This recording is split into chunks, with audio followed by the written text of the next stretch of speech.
Nous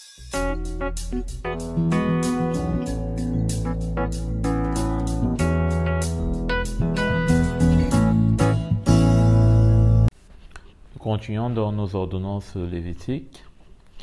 Nous sommes rendus à l'ordonnance 311. Et avant de voir la suite, je voudrais juste revenir sur un point encore par rapport au jour du sabbat, la fête du sabbat, donc le 7e jour, pour dire que nous sommes, bien que dans le repos aujourd'hui, mais nous attendons encore le repos pour nos corps. Et donc là, il s'agit d'être glorifié par le Seigneur, qui l'a promis, parce que l'apôtre Paul dit, allons lire d'ailleurs, dans l'épître aux Romains 8, au verset 30. Il est écrit, ceux qu'il a prédestinés, il les a aussi appelés. Et ceux qu'il a appelés, il les a aussi déclarés justes, donc justifiés. Et ceux qu'il a déclarés justes, il leur a aussi accordé la gloire. Bien sûr que cette gloire est déjà à l'intérieur de nous, au travers de l'Esprit de Dieu, et qui nous fait porter la nature de Christ. Mais la parole de Dieu nous dit que nous serons comme il est. Nous serons comme il est, donc entièrement, avec un corps nouveau, corps glorifié. Donc, pour le moment, donc, notre repos est partiel. Mais le vrai repos est ce repos-là qu'il vient bientôt nous donner. Et donc, raison pour laquelle davantage nous devons mettre tous nos efforts à persévérer en attendant ce jour merveilleux. Donc, pour le moment, continuons nos ordonnances. Et allons voir un tout autre aspect. Commençons avec Exode, chapitre 23 au verset 13. Il est écrit, « Vous respecterez tout ce que je vous ai dit, et vous ne mentionnerez pas le nom d'autres dieux, qu'on ne l'entende pas sortir de votre bouche. » Donc, ordonnance 311 plutôt. Il ne faut pas que le nom d'autres dieux sorte de notre bouche. Et là, de quoi est-ce que cela parle?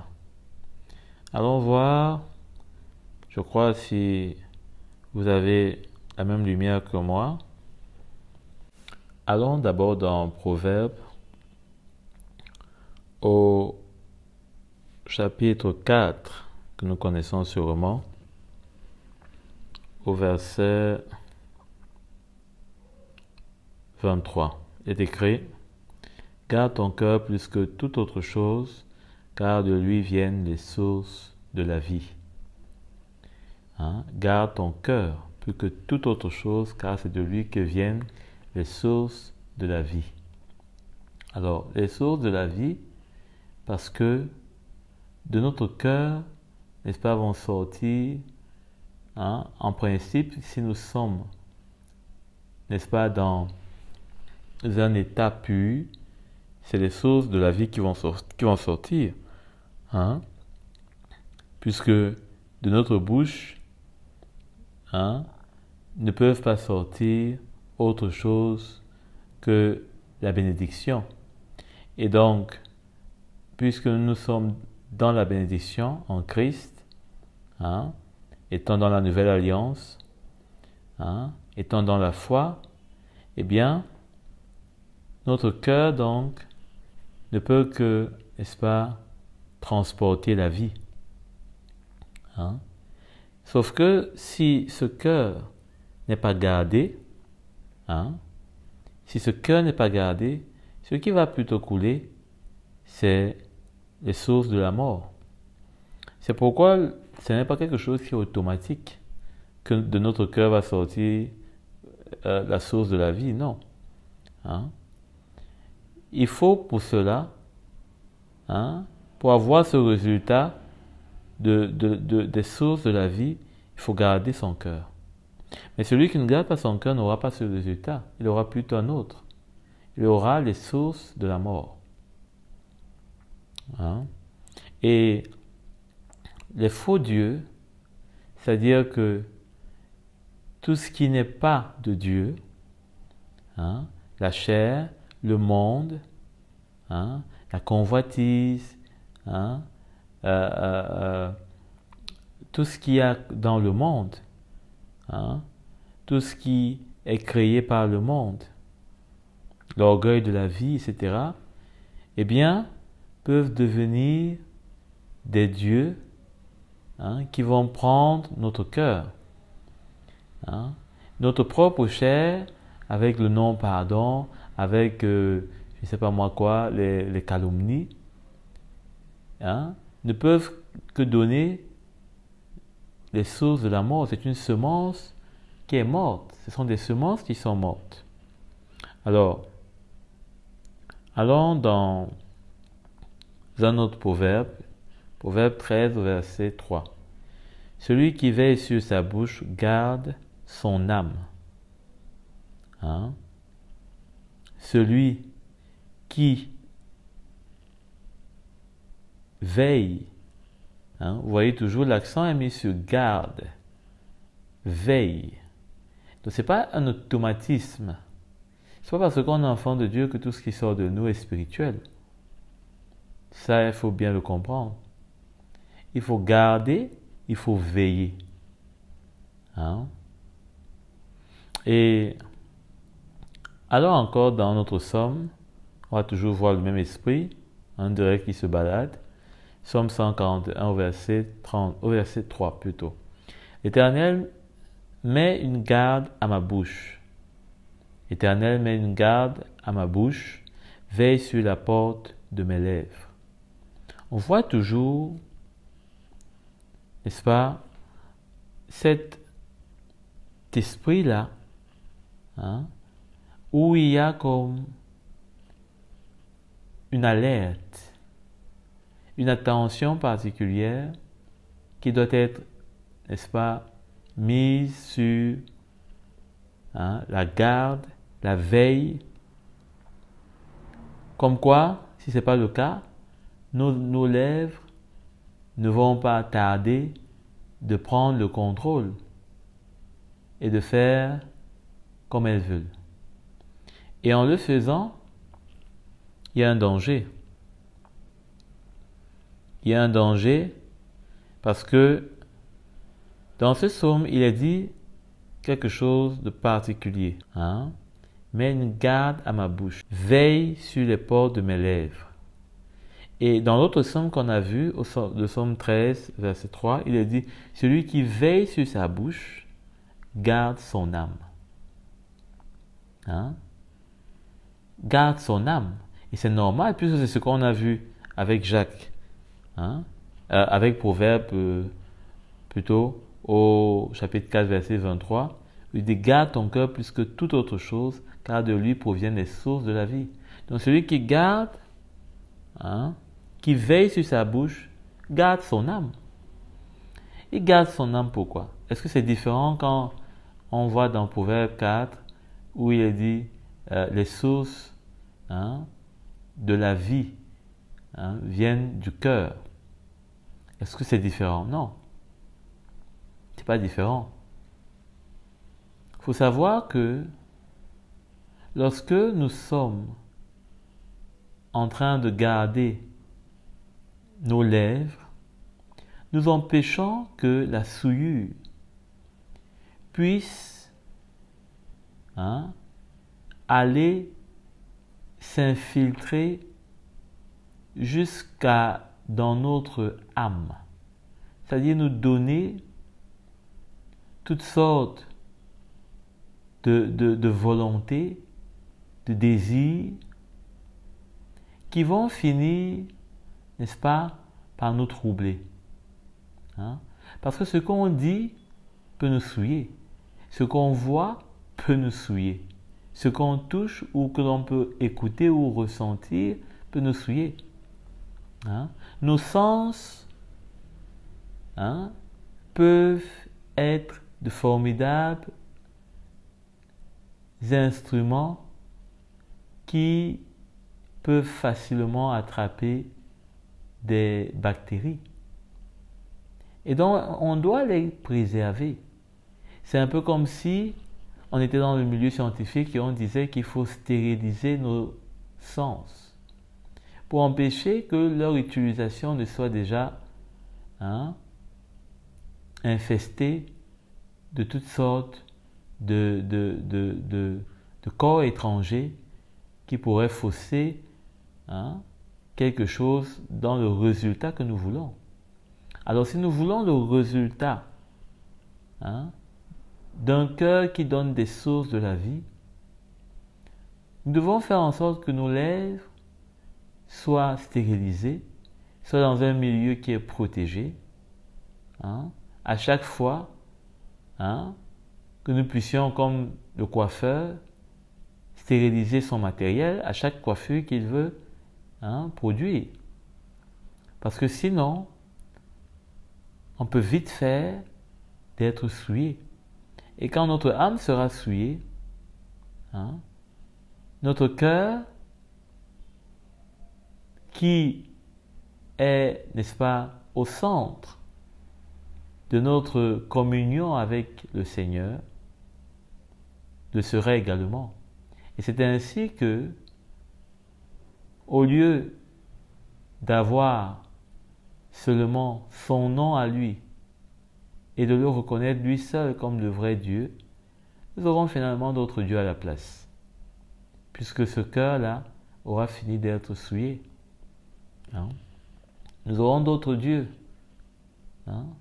Nous aurons remplacé d'autres dieux au lieu du vrai Dieu. Donc il faut faire attention, parce que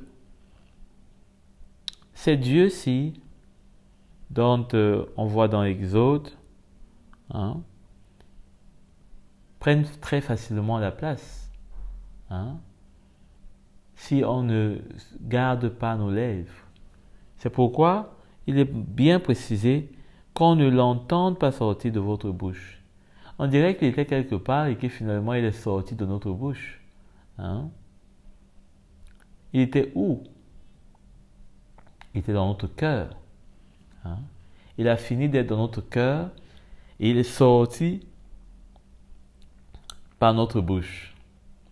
Et quand notre bouche a fini par être, n'est-ce pas, son terrain d'exhibition, il s'est montré, il n'a pas pu être caché longtemps,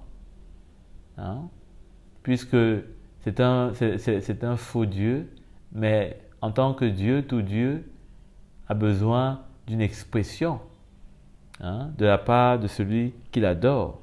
Donc on va parler, on va devoir manifester quelque chose.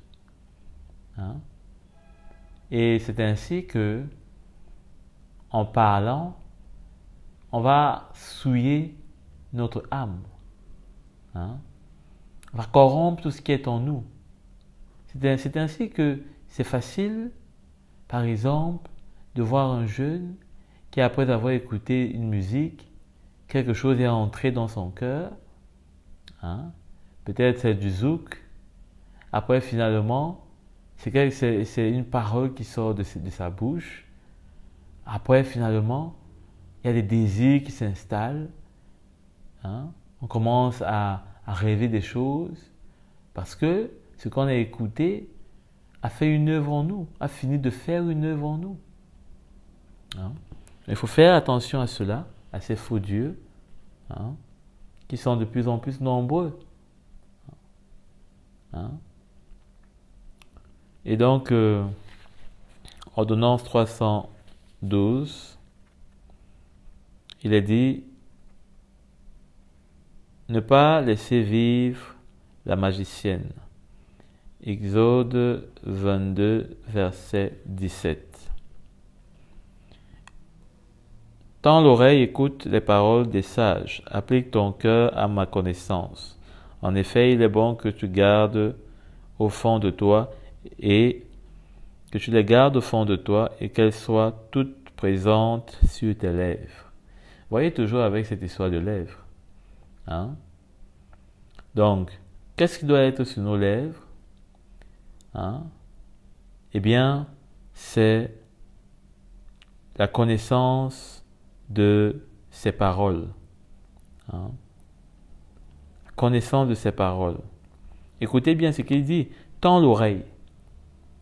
Hein? Donc, il faut écouter parce que c'est de sa parole.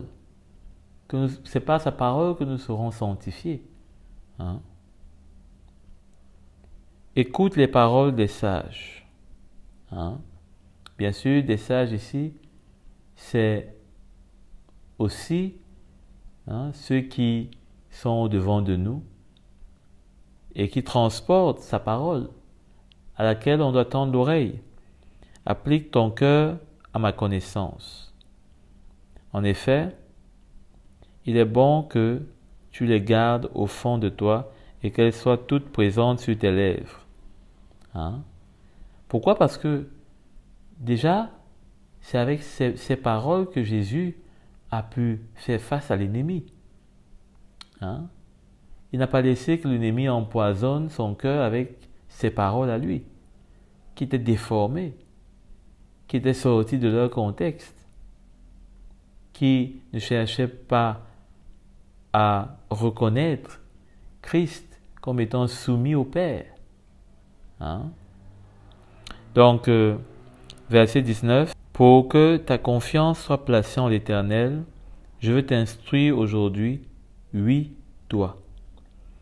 N'ai-je pas déjà mis par écrit à ton intention des conseils et des paroles de connaissance, hein, pour t'enseigner des choses sûres, des paroles vraies, afin que tu répondes par des paroles vraies à celui qui t'envoie. »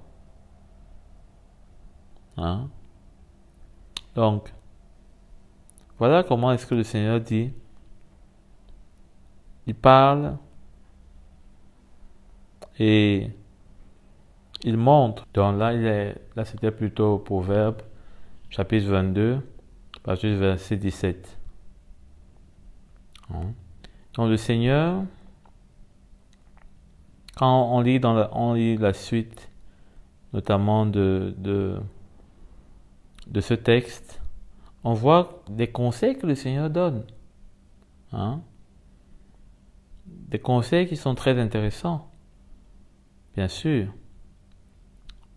Mais pour rester avec ce sujet sur les lèvres, il dit pourquoi? Pour que ta confiance soit placée en l'Éternel, je veux t'instruire aujourd'hui, oui toi. N'ai-je pas déjà écrit à ton intention des conseils et des paroles de connaissance pour t'enseigner des choses sûres? Hein? Des choses sûres, pourquoi? Parce que c'est de là que viennent les sources de la vie. C'est de sa parole. Hein? C'est de sa parole que vont couler dans ton cœur les sources de la vie. Et donc il ne faut pas que ce cœur, n'est-ce pas, ne puisse pas être en bon état. Hein? Cela va salir les eaux qui vont couler à l'intérieur. Alors, pourquoi cela est dit? Bien sûr, parce qu'il ne faudrait pas que la magicienne puisse avoir le loisir d'exercer ses pratiques. Hein? Nous ne sommes pas un Dieu qui a l'habitude de faire des pratiques de magie. Dieu ne fait pas la magie. Hein? Dieu opère avec la foi, pas avec la magie. Il ne faut pas laisser s'importer les pratiques d'autres peuples. Hein? Parce que notre Dieu ne fait pas la magie. La magie, c'est quoi? La magie, c'est la tromperie. Hein? La magie, c'est la tromperie. Il n'y a pas autre chose à dire à ce sujet. La magie, c'est la tromperie. Et aujourd'hui, on peut essayer de faire passer ça sous des airs d'amusement, sous des airs de divertissement, hein, de curiosité, etc. Tout ce qu'on peut voir.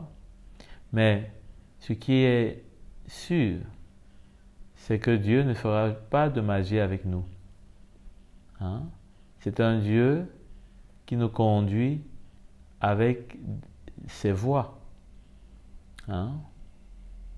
Et la magie est tout à l'opposé des voies de Dieu, de la foi. Parce qu'avec la foi, on croit. Vous me direz, oui, même avec la magie, il faut croire. La foi va se distinguer que croire. Croire ne sera pas dans ce que on peut voir, mais dans ce que on espère, ce qu'on ne voit pas. Or, la magie, il faut croire dans ce que on est en train de voir. Et c'est là qu'on est séduit et c'est là qu'on est trompé. Parce que ce qu'on voit n'est pas ce qui est. Hein? Ce qu'on voit n'est pas ce qui est. Ce n'est pas la réalité. Et la foi nous emmène à endurer des épreuves, nous emmène à passer par un chemin, à courber notre volonté comme Job dit à Dieu. Hein? Or, la magie n'a pas besoin de tout cela. Elle ne s'embarrasse pas de tout cela. Elle a juste besoin de croire, d'amener le spectateur à croire dans ce qui est fait devant lui. Et c'est cela qui lui permet, hein, de réussir. Parce que, pour preuve, quelqu'un ne peut pas faire sortir de sa bouche un oiseau étant juste devant vous.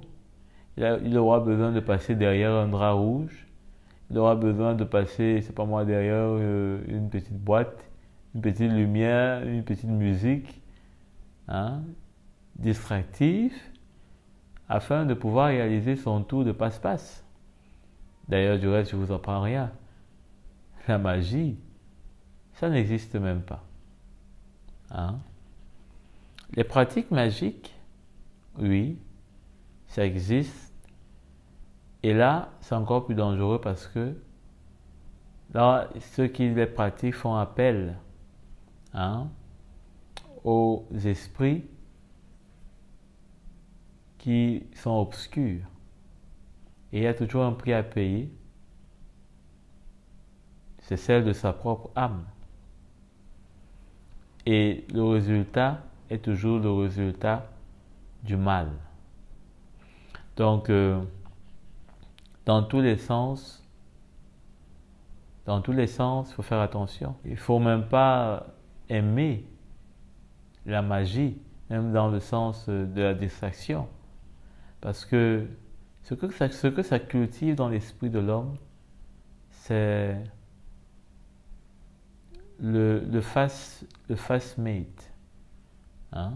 Le fast-made, c'est-à-dire que quelque chose qui est vite fait. Hein? Quelque chose qui se fait en un instant, hein, avec, comme on pourrait dire, une baguette de magie. Hein? Le Seigneur ne peut pas se transformer en notre bonne fée, ne pas se prosterner devant les faux dieux, hein, ni les honorer. Exode 20, verset 5. Tu ne te prosterneras pas devant elles et tu ne les serviras pas, car moi l'Éternel, ton Dieu, je suis un Dieu jaloux. Hein? Il est un Dieu jaloux. Et en tant que Dieu jaloux, il n'est pas bon qu'on puisse exciter la jalousie de notre Dieu, du Dieu vivant. Parce que sa jalousie pourrait bien nous causer notre perte. Il ne s'agit pas de la jalousie juste d'un homme qui déjà, quand elle est sérieuse, elle peut faire des ravages. Notamment par exemple la jalousie d'une femme qui est trahie. C'est pas du tout bon. Mais là, il s'agit de la jalousie d'un Dieu vivant, grand et puissant, à qui rien n'est impossible et à qui tout est soumis. Donc cela n'est pas dans notre intérêt d'essayer de jouer à ceux qui veulent rendre jaloux leur époux. À celle qui veut rendre jaloux son époux. Donc, faut faire attention. Allons dans Actes, pour voir d'ailleurs ce que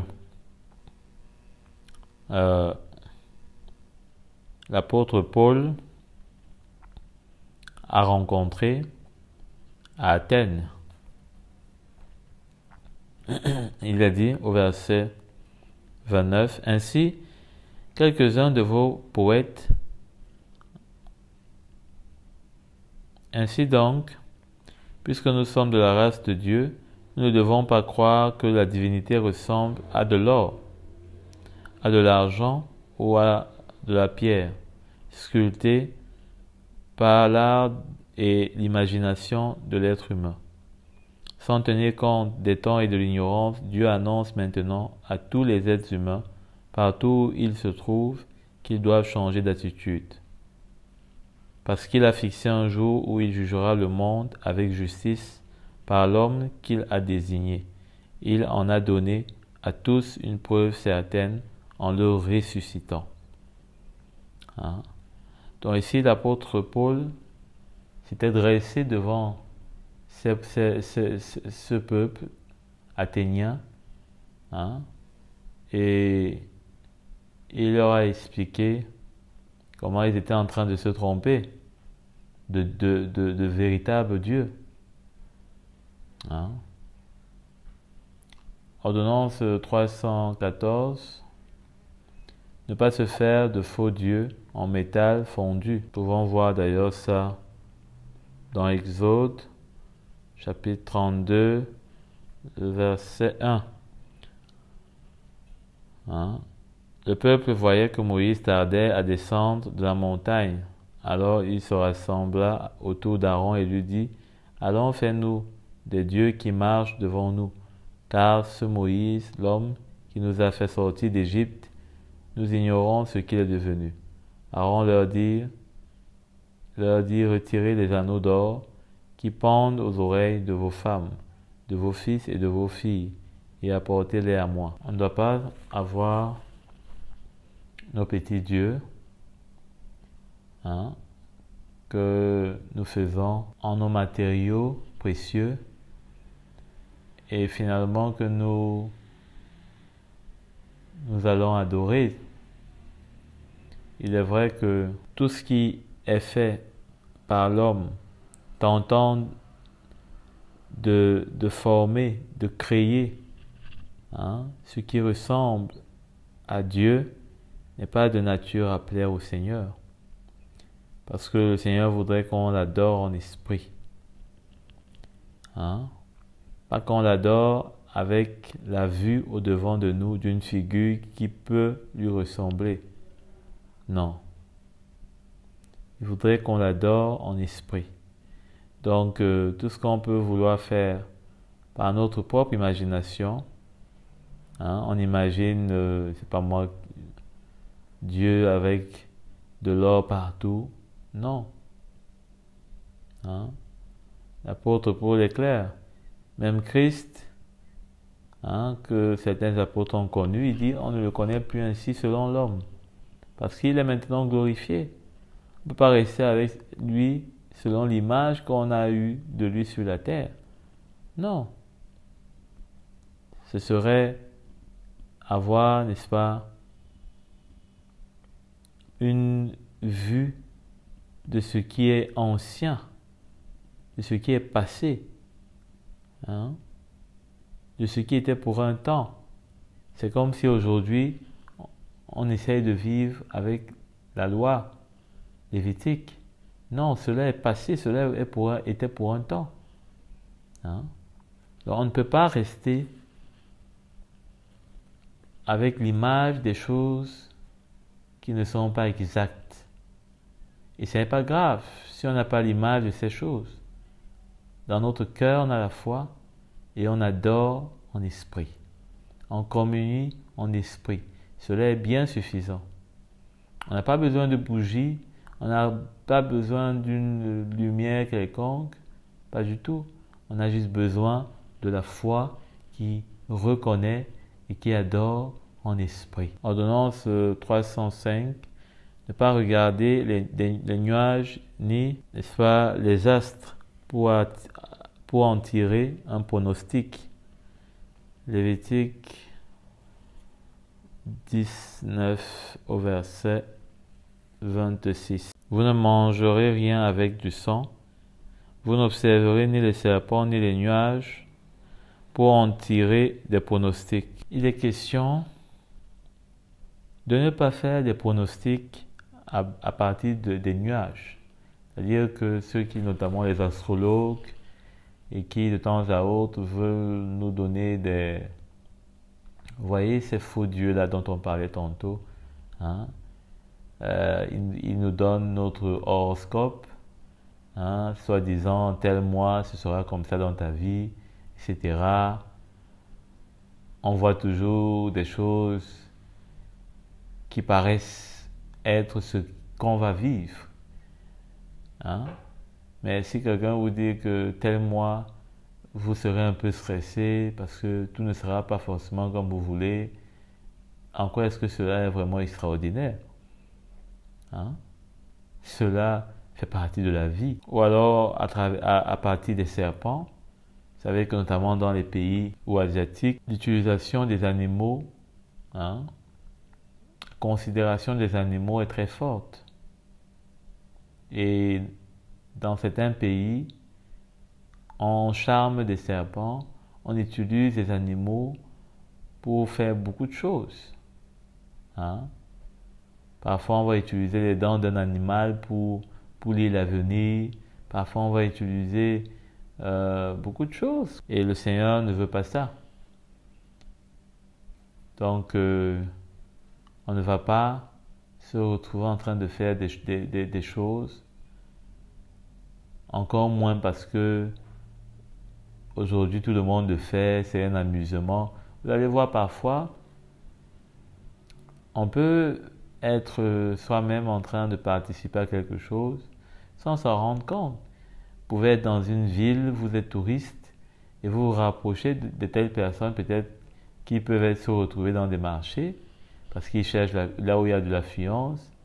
Alors vous êtes dans un marché et vous en trouvez une personne, voilà, qui vous dit je peux lire ton avenir avec mes cartes. Et vous dites juste pour l'amusement. Combien cela irrite le Seigneur. Toujours dans Lévitique 19 au verset 30. Vous respecterez mes sabbats et vous traiterez mon sanctuaire avec déférence. Je suis l'Éternel. Verset 31. Ne vous adressez pas à ceux qui invoquent les esprits et aux spirites. Ne les recherchez pas, de peur de vous rendre impurs par eux. Hein? Voilà, donc ceux qui lisent par exemple dans les boules de cristal, sur les cartes magiques, qui font des invocations à travers le feu, qui font toutes sortes de pratiques, qui entrent en transe après peut-être avoir bu des breuvages hallucinogènes, etc. Hein, toutes ces pratiques-là, il faut faire attention, parce que cela, le Seigneur dit, nous rend impurs. Hein. Et parfois, on peut se dire simplement, comme tantôt je le disais, juste pour l'amusement, peut-être lors d'une soirée, un ami vous invite, il a invité l'une de ces personnes-là et ça devient comme une activité juste de divertissement. Mais combien il y a beaucoup de pièges qui nous attendent parfois là où on ne pense pas les trouver. Parce que peut-être que aujourd'hui d'ailleurs, c'est vraiment étonnant de voir que, mais du reste, il n'y a rien d'étonnant puisque les réseaux sociaux aujourd'hui sont une grande porte d'accès pour toutes ces choses. Et donc, aujourd'hui, apparemment, dans une émission que j'ai regardée, eh bien, on va vous dire que de plus en plus, il y a de jeunes dames, notamment, qui font une activité lucrative à partir des réseaux sociaux sur la base de ces choses dont on parle. Hein, et elles sont de plus en plus nombreuses, de plus en plus jeunes, qui, entre 2 heures de temps, entre leurs activités principales, eh bien, vont proposer un service hein, lié peut-être que ce soit pour parler à un mort, pour parler à un proche, notamment comme c'est la Toussaint d'ailleurs. Hein, et voilà, en ce 2 novembre, eh bien, il y a une volonté de communier avec les morts, de communier avec les esprits de ceux qui sont dans l'au-delà. Hein. Il faut faire attention à tout ça, parce que ces fêtes d'ailleurs dans lesquelles le monde nous encourage à sa manière, eh bien, c'est encore une preuve que ce sont simplement hein, des occasions pour des gens de profiter d'autres financièrement et de les souiller au passage. Les souiller au passage. Donc nous, on est prévenus, on a lu dans Proverbe comment le Seigneur veut nous mettre en garde. Hein? Il veut nous préserver avec sa parole. Ordonnance 307, brûler et ne jamais reconstruire une ville d'idole.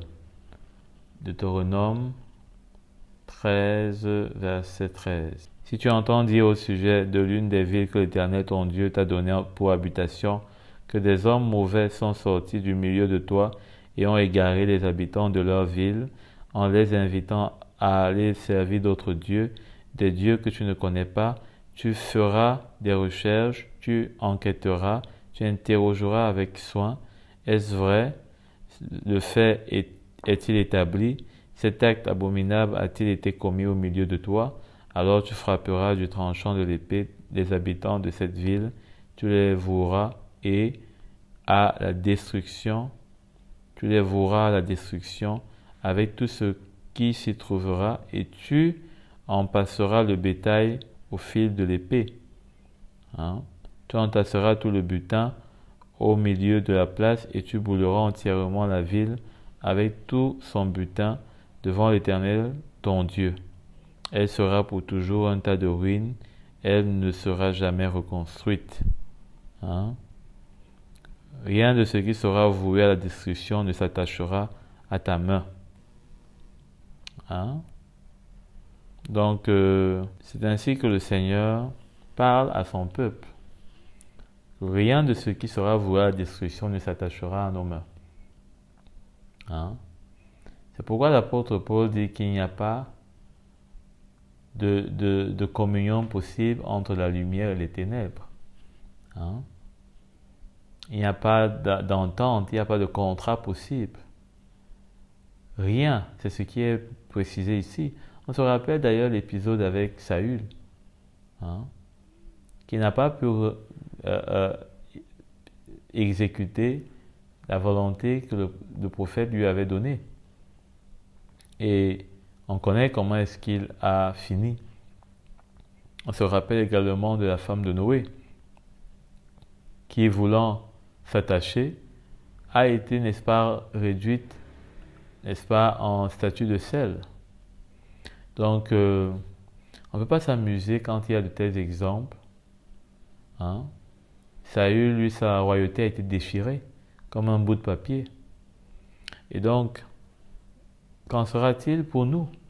L'apôtre Paul d'ailleurs nous met en garde en Romains que si nous, hein, l'olivier naturel, l'olivier sauvages avons été, n'est-ce pas, hantés. Nous avons trouvé grâce, le privilège d'être greffés à l'olivier franc, qu'on prenne garde, qu'on ait cette crainte, qu'il faut faire des recherches. Il faut enquêter. Pourquoi? Parce que parfois, il y a des choses qui peuvent ne pas nous paraître de prime abord dangereuses, fatales pour notre foi. Mais si on regarde de près, si quelque chose attire notre attention, il ne faut pas juste dire les gens portent juste des rumeurs, ou bien c'est parce que les gens ne sont pas intelligents, ou bien c'est parce que les gens aiment critiquer tout. Non. Il faut avoir une attitude de réserve et de sondeur, pour se rendre compte par soi-même, si on est sincère dans notre cœur, chercher ce que le Seigneur a peut-être comme jugement sur la chose, et maintenant prendre notre chemin en bonne connaissance de cause. Amen. Et parfois, tellement on est séduit par quelque chose, tellement on est habitué, tellement on est au milieu d'autres personnes qui aiment la chose, peut-être qu'il y a un intérêt dedans, peut-être qu'il y a, c'est pas moi, beaucoup de choses. On a de la peine à voir, ne pas suivre les prophètes idolâtres. Deutéronome, chapitre 13, le verset: Vous respecterez et vous mettrez en pratique tout ce que je vous ordonne. Vous n'y ajouterez rien et vous n'y enlèverez rien. Si un prophète ou un faiseur de rêves se lève au milieu de toi et t'annonce un signe ou un prodige, et qu'il n'y ait accomplissement du signe ou du prodige dont il t'a parlé, tout en t'invitant à suivre d'autres dieux, des dieux que tu ne connais pas, et à les servir, tu n'écouteras pas les paroles de ce prophète ou de ce faiseur de rêves. Donc, il y a deux choses qui doivent nous alerter. C'est d'abord que ce qui a été dit, que ça va s'accomplir, ne s'est pas accompli, et que dans ce qui a été dit, cela nous amène vers des dieux étrangers. Alors là, on ne va pas écouter de telles paroles. C'est comme ça qu'on reconnaît des faux prophètes. Donc, faire attention. Dans 2 Pierre, il est mentionné au chapitre 2 déjà, du verset 17, oui. Ces gens-là sont des sources sans eau. Vous voyez, vous avez une source sans eau, mais ce n'est pas une source. Vous voyez donc que c'est le mensonge. Des nuages poussés par la tempête. L'obscurité des ténèbres leur est réservée.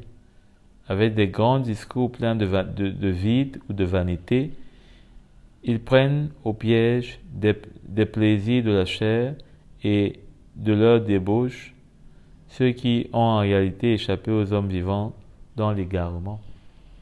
Donc ils réussissent à profiter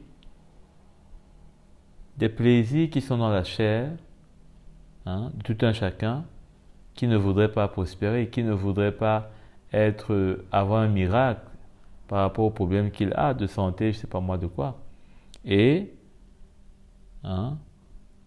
étant eux-mêmes des débauchés, des personnes de mauvaise vie, qui n'ont pas un bon témoignage, dont leur foi est corrompue, eh bien ils vont maintenant faire de vous leur proie, dans le piège de leur discours. Amen. Donc on est invité à faire attention. Ne pas suivre l'ami idolâtre ni sa famille idolâtre. Deutéronome 13, verset 7. Si ton frère, le fils de ta mère, ou ton fils ou ta fille, ou la femme qui repose sur ta poitrine, ou encore ton ami que tu aimes comme toi-même, waouh, ça c'est sûrement ton meilleur ami, t'incite secrètement à aller servir d'autres dieux, des dieux que ni toi ni tes ancêtres n'avaient connus, pris par les dieux des peuples qui vous entourent, qu'ils soient près ou loin de toi, d'une extrémité de la terre à l'autre. Donc, si tu entends juste parler, ou bien tu vois sur WhatsApp, ou bien tu n'as jamais vu cette chose-là, mais sur le net, ben voilà, ce qui est à l'extrémité se voit tout comme si c'était à côté. Donc, il dit, verset 9, tu ne te montreras pas d'accord avec lui et tu ne l'écouteras pas. Ton regard sera sans pitié envers lui, tu ne l'épargneras pas et tu ne le couvriras pas. Au contraire, tu le feras mourir. C'est la main qui se lèvera la première contre lui pour le mettre à mort. C'est ta main qui se lèvera la première contre lui pour le mettre à mort, puis celle de tout le peuple. Amen. Tu le lapideras et il mourra parce qu'il a cherché à te détourner de l'Éternel, ton Dieu, qui t'a fait sortir d'Égypte. On se rappelle d'ailleurs cette histoire-là, en tout cas pour ma part, de Balaam. Pour de l'argent, le dieu étranger, de la cupidité, eh bien, s'est laissé corrompre. C'est ainsi que finalement, il s'est retrouvé, n'est-ce pas, condamné par le Seigneur. Et pourtant, serviteur du Dieu vivant. Donc, faire très attention parce que de nos jours, on peut très facilement se laisser aller quand il s'agit peut-être de notre ami, de notre meilleur ami, de notre famille. On dira, c'est mon meilleur ami, il ne peut pas me faire du mal. On dira, c'est ma famille, il ne peut pas me vouloir du mal. Parfois, les gens peuvent être très sincères, mais pleinement dans l'erreur. Il faut donc faire attention, ne s'en tenir qu'à ce que la parole de Dieu nous montre. Amen. Donc, il fallait que ta main se lève la première. Parce qu'une chose est sûre, c'est que lui, peut-être qu'il ne sait pas que dans ce dont il veut t'entraîner, tu seras détruit, mais il risque de te détruire si toi, tu ne le détruis pas avant. C'est-à-dire que si toi, tu ne l'exposes pas, tu ne dis pas non, comme la parole de Dieu nous dit, tu ne seras pas d'accord. Amen. Et ensuite, il faudrait que ce soit le peuple aussi qui se joigne. C'est-à-dire que il ne faudrait pas juste peut-être essayer de gérer ça seul, mais trouver le renfort, de l'assemblée notamment, parce que parfois, ça peut aussi être quelqu'un qui vient et qui se joint dans l'assemblée et qui commence à infecter les frères et les sœurs doucement, leur partage un peu sa vision, leur donne un peu peut-être certains livres, etc. Dans l'assemblée. Peut-être pendant qu'un frère est en train de prêcher la sainte doctrine devant, derrière on est en train d'anesthésier, doucement mais sûrement, les frères. Donc, on ne doit pas baisser notre garde. Enterrer le pendu le jour même, car il est maudit. Deutéronome au chapitre 13 toujours, dans 12 cette fois-ci, ou plutôt 21 même. Verset 22. Si tu exécutes un homme qui a commis un crime digne de mort et que tu le pendes à la potence, son cadavre ne passera pas la nuit sur le bois. Tu l'enterreras le jour même, car celui qui est pendu est maudit de Dieu, et tu ne rendras pas impur le pays que l'Éternel ton Dieu te donne en héritage. Donc, c'est ça la raison. Hein? Celui qui était pendu à la croix était maudit. Et donc, s'il passait la nuit, sa malédiction devait s'étaler sur le peuple. C'est pourquoi Jésus ne pouvait pas rester sur la croix. Hein? Il fallait qu'il puisse être enlevé et mis dans sépulture, afin que sa mort ne retombe pas sur le peuple. Mais ça, c'était déjà une formalité simplement, parce que Jésus lui-même a dit à son Père que, eh bien, il les pardonne car ils ne savent pas ce qu'ils font. Donc déjà, la malédiction ne pouvait pas subsister. Mais il fallait que, comme il était homme, qu'il accomplisse la parole, toute la parole. Et au-delà de ça, il ne fallait pas simplement qu'il soit mort, il fallait qu'il ressuscite. Parce que s'il n'était pas ressuscité, il n'y aurait pas de victoire sur la mort et sur la malédiction de la loi. Donc c'est la résurrection qui donne la vie, qui fait qu'il n'y a plus de malédiction sur le peuple. Ce n'est pas simplement qu'on l'ait enlevé du bois de la croix, non. C'est la résurrection de la mort de la croix. Amen. C'est pourquoi, quand Jésus dit que il faut, n'est-ce pas, si une graine ne meurt, elle ne peut donner de fruits. Parce que c'est un passage de la mort qui va produire la vie. En l'occurrence, l'œuvre de la croix dans nos vies, qui, après avoir expérimenté les souffrances du Seigneur, cela va nous entraîner dans la mort de notre vieil homme. Et on ne va pas rester dans la mort, mais il faudrait que de cette mort-là, qu'une vie puisse jaillir. Et c'est cette vie qui sera notre trésor, la vie du Seigneur. Supposons qu'un homme qui a 2 femmes aime l'une, mais pas l'autre, et qu'il ait des fils dont l'aîné soit de la femme qu'il n'aime pas. Quand il partagera son bien entre ces deux, il ne pourra pas reconnaître comme premier-né le fils de celle qu'il aime à la place du fils de celle qu'il n'aime pas, et qui est vraiment l'aîné. Il reconnaîtra au contraire comme premier-né le fils de celle qu'il n'aime pas, et il lui donnera une double portion de son bien, car ce fils est le premier de ses enfants. C'est le droit de naissance. Donc, il fallait respecter le droit de naissance. Le droit de naissance, c'est le droit du premier né parmi les fils, ou alors les filles, ou alors ses enfants, puisque ce droit de naissance ne fait pas de favoritisme quand il s'agit des filles ou des garçons. Donc, il faut respecter cela, car c'est la volonté du Seigneur, sa justice.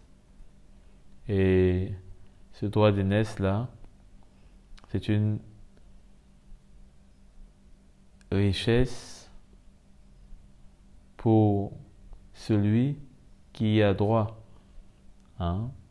C'est la volonté du Seigneur. Verset 18. Supposons qu'un homme ait un fils désobéissant et rebelle, qui n'écoute ni son père ni sa mère et ne leur obéissent pas, même après qu'ils l'ont puni.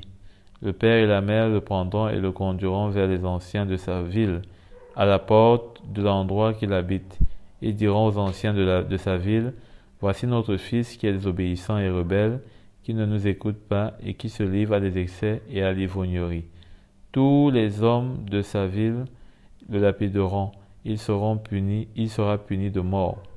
Tu extirperas ainsi le mal du milieu de toi, afin que tous les Israélites en entendent parler et éprouvent de la crainte. Bon, aujourd'hui, on ne va pas faire ça. Hein.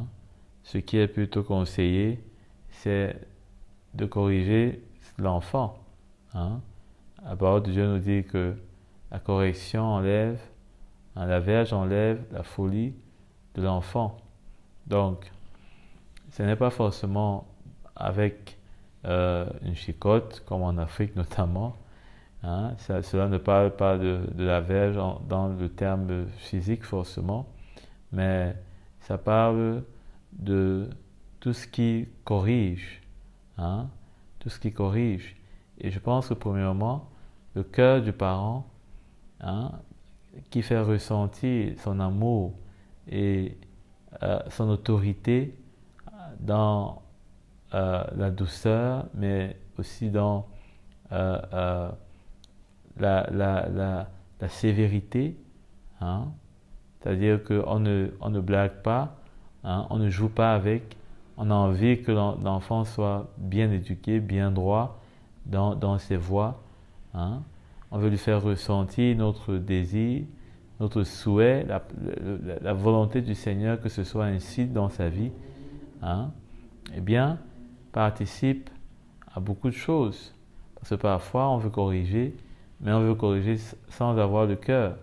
On veut corriger juste comme une loi ou bien alors comme une personne qui est frustrée. Hein. Et finalement, ce qui en ressort, c'est un mal fait parce que l'enfant ne comprend pas bien le message. Hein. Et il retient seulement peut-être la douleur, hein, de la correction.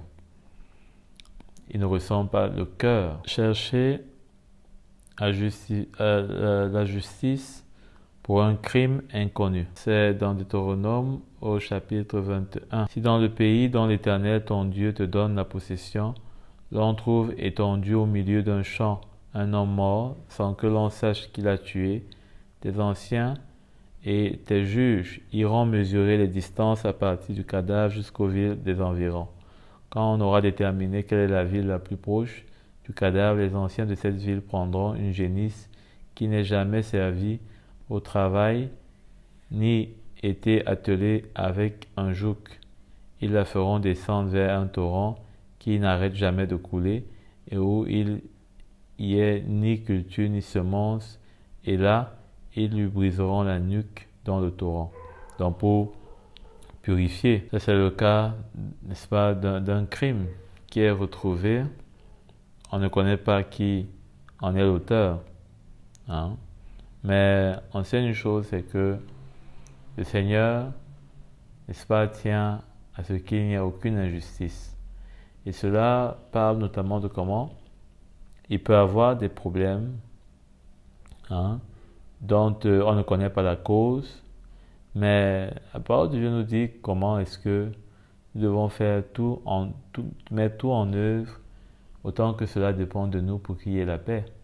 Parce que parfois, on peut se dire, mais on n'a rien fait, ou bien on ne connaît pas, ou bien on ne comprend pas pourquoi il y a tel problème. Hein? Mais il faut, comme c'est cet exemple, qui nous est donné, chercher, n'est-ce pas, par tout moyen, ce qui donne la paix. Allons d'ailleurs lire. Dans Romains au chapitre 12, verset 18, il est dit, « S'il est possible, autant que cela dépend de vous, soyez en paix avec tous les hommes. » Donc, s'il est possible. Hein, pourquoi? Parce que parfois, cela ne dépend pas de nous. Hein. Mais si cela dépend de nous et qu'il y a un crime, peut-être, c'est pas mal, quelqu'un nous fait une reproche, voilà, de ce que on ne lui avait pas, ou bien on lui avait, et nous, on se dit, mais on ne savait pas, etc. Il y a plusieurs cas de figure. Ça nous est déjà arrivé, je crois, au moins une fois. Hein. Au lieu de tenter de se justifier ou de faire comme si finalement la personne n'avait que à comprendre, voilà, comme elle veut, et à rester avec ce qu'elle pense, ben, le Seigneur nous invite à purifier, n'est-ce pas, ce qui peut être comme crime et à ne pas juste tourner le visage. Hein? Ça, c'est le cœur purement du Seigneur. Hein? Parce que c'est pas évident d'avoir quelqu'un en face qui est prêt à nous condamner sans même savoir nous-mêmes ce qu'on a fait. Mais cela, ça s'appelle marcher dans les traces du Seigneur, c'est-à-dire que c'est le propre même du Seigneur. Hein? Il a été condamné et pourtant il n'était même pas coupable. Mais Jésus n'a jamais fait de cela quelque chose qui devait retomber sur la tête de ceux qui le condamnaient. Au contraire, il acceptait de nous donner la paix en échange de sa mort. Hein? Nous donner la paix avec son Père en échange de sa mort. Retournons dans Deutéronome 21. Là, il est question du verset 10. Lorsque tu iras à la guerre contre tes ennemis, si l'Éternel les livre entre tes mains et que tu fasses des prisonniers parmi eux, peut-être verras-tu parmi les prisonnières une belle femme et auras-tu le désir de l'épouser. Alors tu la conduiras à l'intérieur de ta maison. Elle se rasera la tête, se coupera les ongles et quittera les vêtements qu'elle portait quand elle a été faite prisonnière. Elle habitera chez toi et elle pleurera son père et sa mère pendant 1 mois. Après cela, tu t'uniras à elle, tu deviendras son mari et elle sera ta femme. Si elle cesse de te plaire, tu la laisseras aller où elle voudra. Hein? Donc, tu ne pourras pas la vendre pour de l'argent, ni la traiter comme une esclave, parce que tu l'auras humiliée. Alors, de quoi est-ce qu'il s'agit? Lorsqu'on voit, dès le départ, il est dit que lorsque tu iras à la guerre contre tes ennemis, si l'Éternel les livre entre tes mains et que tu fais des prisonniers parmi eux, hein, peut-être verras-tu parmi les prisonnières une belle femme et auras-tu le désir de l'épouser. Alors déjà, il ira en guerre, n'est-ce pas? Ça nous rappelle, en tout cas pour ma part, le Seigneur qui est venu sur cette terre et qui était vraiment en guerre contre l'ennemi et son projet d'annexer la race humaine que Dieu a créée pour le glorifier. Hein? Et donc, en bon annexeur, il était prêt à défendre son territoire. Parce que n'oubliez pas que l'apôtre Paul dit que celui à qui on obéit, on est livré à lui. Nous sommes son esclave. Hein? Et donc, l'homme obéissant à sa chair, qui est corrompue, en d'autres termes, il obéit à l'ennemi, qui donc, n'est-ce pas, avait la vie de l'homme entre ses mains. C'était son esclave. Hein? C'est pourquoi nous étions esclaves du péché. Maintenant, quand Christ est venu pour reprendre les droits sur la création du Père, la créature humaine du Père, hein, il a livré bataille. C'est pourquoi il nous a dit que nous avons été arrachés des ténèbres. On peut d'ailleurs lire, pour bien s'en rendre compte. Colossiens 1 au verset 13, il dit qu'il nous a délivrés de la puissance des ténèbres. Hein, de la puissance des ténèbres. Donc, ceci étant donc fait, le Seigneur maintenant a trouvé bon parmi, n'est-ce pas, les nations qu'il avait sauvées, hein, et qui devaient recevoir ce salut par la foi, il a trouvé bon de s'en faire, hein, une qui soit son épouse, qui devienne son épouse. Et là, c'est l'Église. Cette femme-là, n'est-ce pas, c'est l'Église. Une belle femme. Et auras-tu le désir de l'épouser? Hein? Alors tu la conduiras à l'intérieur de ta maison. À l'intérieur de la maison, c'est-à-dire dans son corps. Hein? Dans son corps. Parce qu'en fait, il nous a fait entrer, la parole de Dieu nous dit que, apôtre Paul, que nous sommes assis en Christ. En Christ. Hein? Donc, il nous a fait entrer dans sa demeure. Hein? Et donc, nous sommes devenus, en d'autres termes, aussi, entre autres comme conséquence, son corps. Parce qu'il nous a fait entrer en lui. Hein?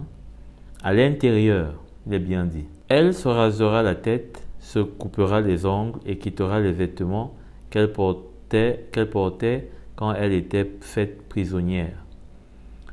Ici, ça parle bien sûr de comment est-ce qu'on a été lavé.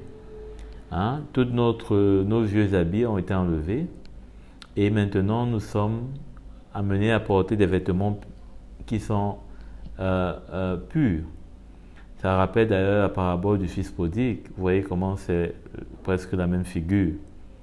Hein? Même la vision de Zacharie concernant le prophète Josué. Donc c'est la même chose. On a été purifié, on a été lavé de nos péchés, hein, de notre vie passée. Hein, et maintenant, ici, nous sommes amenés à devenir une nouvelle créature. Hein. Nous sommes donc transformés, n'est-ce pas, dans l'homme nouveau. Hein. Et ensuite, il a dit, elle habitera chez toi et elle pleurera son père et sa mère pendant 1 mois. Alors, elle pleurera sa mère et son père pendant 1 mois parce que bien sûr, après avoir été purifié, il faut maintenant être sanctifié. Il faut maintenant que nous puissions, n'est-ce pas, grandir dans l'homme nouveau, porter des fruits nouveaux. Et pour cela, il faut être prêt à renoncer à soi-même. Hein? Et là, c'est déjà fait parce qu'elle a abandonné ses vieux vêtements. Mais ensuite, il faut être prêt à prendre sa croix. C'est-à-dire à accepter l'œuvre qui va devoir se passer. Parce que le Seigneur va devoir maintenant apporter l'épée. Rappelez-vous bien que Jésus dit qu'il est venu apporter l'épée et non la paix. Et donc il va apporter l'épée entre le père et la fille. C'est pourquoi elle va pleurer son père. Entre le fils et la mère, c'est pourquoi elle pleure sa mère, etc. Hein? Donc, entre le mari et la femme, entre les frères et les sœurs. Et c'est ce qui se passe. Donc maintenant, elle doit prendre sa croix. Elle doit être prête maintenant à véritablement, non pas simplement de l'extérieur comme elle a été purifiée, hein, mais de l'intérieur aussi être sanctifiée. Hein? C'est que le vieil homme quitte, n'est-ce pas, la demeure. Hein? Que le vieil homme quitte la demeure et que l'homme nouveau croisse. Hein? Qu'il prenne toute la place. Hein? Alors, ensuite, il est dit que, c'est là que ça devient un peu surprenant, mais on aura un peu la lumière, je crois, par la grâce de Dieu. Hein? Sans me tromper, j'espère. Elle habitera chez toi et elle pleurera dans son père et sa mère pendant 1 mois.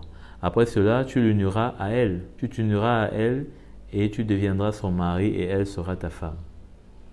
Donc ici, pour qu'il puisse avoir cette union, c'est la conséquence de l'abandon de soi-même, du reniement à soi-même. Et maintenant, cela donne place à une union parfaite. Parce que sans ce reniement, sans être prêt à mourir à soi-même, à renoncer à soi-même, même à ce qui était cher à notre cœur, eh bien, on ne peut pas s'unir. Hein? On ne peut pas s'unir. Il faut que l'homme quitte son père pour s'unir.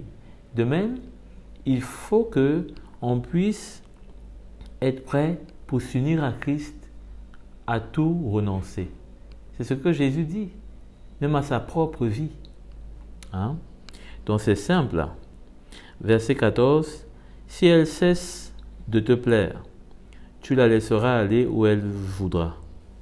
Alors de quoi est-ce qu'il est question ici? Ça paraît bizarre là. Si elle cesse de te plaire, tu la laisseras aller où elle voudra. Hein? Pourquoi est-ce qu'elle cesse de le plaire? Hein? Peut-être que entre-temps, il a pris une autre femme. Peut-être qu'entre-temps, elle n'a pas donné d'enfant. Peut-être qu'entre-temps, elle a commis l'adultère. Peut-être qu'entre-temps, il ne la trouve plus aussi jolie qu'au premier jour. Et ça, c'est une attitude qui ne plaît pas au Seigneur. Parce que rappelez-vous, le Seigneur parle notamment ici déjà, c'est l'adultère. Hein, et pas l'adultère, mais la répudiation. Hein. Il dit, Jésus d'ailleurs va dire dans Matthieu 19 au verset 8, il leur répondit, c'est à cause de la dureté de votre cœur que Moïse vous a permis de répudier vos femmes. Au commencement, il n'était pas ainsi. Hein? Donc, ici, il s'agit de la répudiation. Le Seigneur, dans la loi déjà, dans la loi comme nous voyons ici, explique et montre son cœur. Mais il ne pouvait pas comprendre. C'est pourquoi quand Jésus vient, eh bien, il ne fait que leur expliquer ce que la loi disait. Et c'est pourquoi l'apôtre Paul pouvait dire que la loi est parfaite.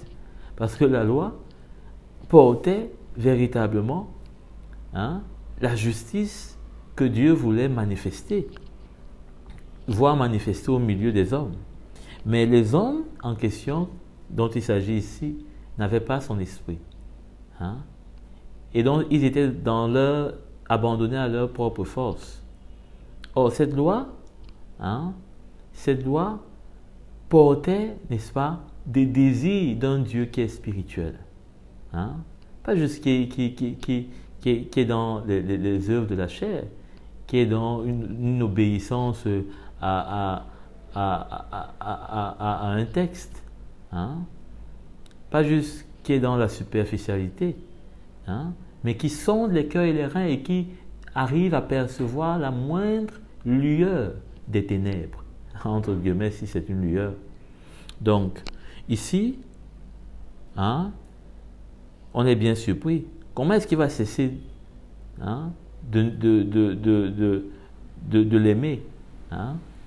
Ça, ce n'est pas le cœur de Dieu. Parce que ici, ça, ce n'est pas le cœur de Dieu, parce qu'ici, ils sont mariés.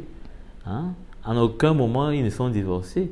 Et donc, il ne peut pas cesser d'aimer cette femme. Ils sont mariés, ce n'est pas juste une prisonnière, c'est sa femme maintenant. Son passé est passé. C'est pourquoi toutes choses sont devenues nouvelles. L'apôtre Paul peut le dire. Puisque ici, ils sont déjà mariés. Donc, Jésus va donc leur expliquer qu'il n'en était pas ainsi au commencement.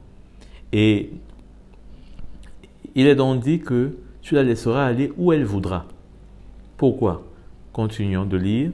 Tu ne pourras pas la vendre pour de l'argent, ni la traiter comme une esclave, parce que tu l'auras humiliée. Tu l'auras humiliée, c'est-à-dire que tu l'auras déjà découverte, puisqu'ils étaient mariés, donc sûrement, il l'a découverte dans l'intimité. Et ici, pourquoi est-ce qu'il ne peut pas la vendre ni la traiter comme une esclave? N'oubliez pas que en haut, on a dit qu'elle pourra aller où elle voudra, si elle ne lui plaît plus. Dans Matthieu, toujours 19 au verset 9, cette fois-ci, il est dit, « Mais je vous dis que celui qui répudie sa femme, sauf pour infidélité, et qui en épouse une autre, commet un adultère. » Donc cet homme commettait un adultère si il se séparait de cette femme. Donc le fait de la laisser aller où elle voudra, c'était une façon quelque peu de ne pas se condamner. Puisque en fait, en se séparant de cette femme, il commettait déjà un adultère. Donc c'était une façon plutôt de ne pas attirer, n'est-ce pas, cette condamnation par rapport à l'adultère sur lui. Mais ce qui est grave, c'est que ça ne concernait pas seulement lui. Ce n'était pas seulement son cas ou sa vie qui était en danger. Même la vie de cette femme était en danger. Et même la vie de quelqu'un d'autre était en danger si jamais cette personne l'épousait. Hein? C'est pourquoi il est dit dans Matthieu 5, au verset 32. Allons lire. Mais moi je vous dis que celui qui répudie sa femme, sauf pour cause d'infidélité, l'expose à devenir adultère. Et que celui qui épouse une femme répudiée commet un adultère. Donc, c'est pourquoi dans la suite, il est dit, tu ne pourras pas la vendre pour de l'argent. Pourquoi? Parce que s'il la vendait pour de l'argent, elle serait sûrement devenue la femme de quelqu'un d'autre. Et cette personne serait adultérant. Parce que il aurait pris la femme qui appartient à quelqu'un d'autre, peut-être l'aurait connue aussi. Or, elle est dans une alliance de mariage avec un autre. Parce que ce mariage-là, en aucun moment on ne voit que cela est brisé. En aucun moment. Alors pour moi, la répudiation n'a aucun sens. Ça ne peut pas être un divorce. Parce que ça n'a pas de base. Ça n'a aucun fondement. Pourquoi? La répudiation veut dire qu'on déclare à la femme, parce que c'était l'homme qui avait ce droit-là, de dire à la femme donc qu'on ne veut plus continuer à être uni à elle.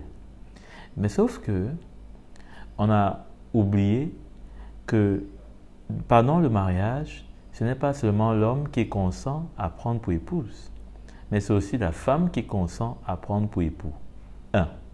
Deuxièmement, dans le mariage, ce n'est pas l'homme qui pose la question à la femme directement s'il veut l'épouser.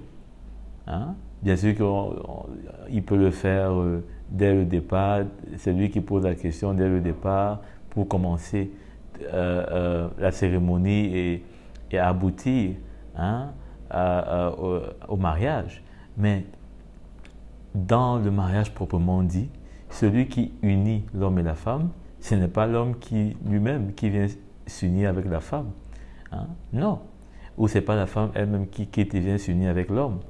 Donc, il y a une personne toujours, une troisième personne qui les unit. Et c'est cette personne-là qui généralement demande à l'homme si est-ce qu'il veut s'unir à telle femme et inversement. Et c'est donc cette personne-là qui, n'est-ce pas, leur pose la question et qui recueille leur consentement.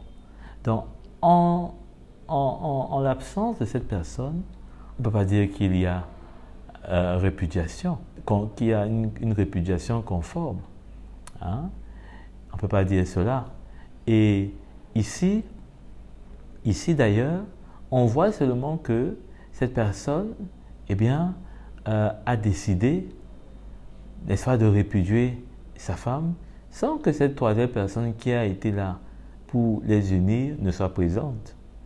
Donc, cette répudiation n'a ni tête, ni queue, ni sens, ni fondement. En plus de ce que Dieu dit, il est. Donc, on ne peut pas prendre le risque, en plus, de se dresser contre ce que Dieu est. Même si peut-être cela nous fait beaucoup de mal ou de chagrin, je crois que, on a une seule chose à faire, c'est de prendre notre croix. Quoi qu'il en soit, le Seigneur est capable, s'il voit notre désir de lui obéir, il fera un miracle. Amen. Le mariage était une alliance qui ne pouvait être brisée que par la mort. Que par la mort. La cause d'infidélité, Jésus l'a dit, c'est à cause de leur cœur que Moïse leur a permis cela. Mais au départ, cela n'en était pas ainsi. Et quand on voit aussi qu'il est dit qu'il ne peut pas la traiter comme une esclave. Pourquoi? Parce qu'en la traitant comme une esclave, sûrement que d'autres esclaves auraient vu qu'elle n'est plus l'épouse du maître et l'auraient aussi connue et auraient commis également l'adultère. Hein? Donc vous voyez que finalement, hein, il l'exposait à l'adultère. C'est pourquoi il est dit que, sauf pour cause d'infidélité, l'expose à devenir adultère, et celui qui épouse une femme répudiée commet un adultère. Hein? Donc, voilà le pourquoi il ne fallait pas, hein, répudier une femme qui était engagée dans des liens de mariage. Et c'est ce que Jésus vient expliquer plus tard, des années, des centaines d'années après. Hein? Donc, combien on peut avoir vécu pendant, peut-être, c'est pas moi, beaucoup d'années, mais sans avoir la lumière de l'Évangile, se tromper, hein, autant d'années que de vécu et passer peut-être à côté.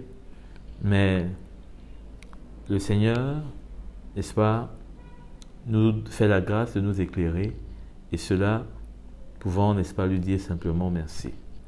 Donc, voilà pour ce point. Deutéronome 18, verset 9. Lorsque tu seras entré dans le pays que l'Éternel ton Dieu te donne, tu n'apprendras pas à imiter les pratiques abominables de ces nations.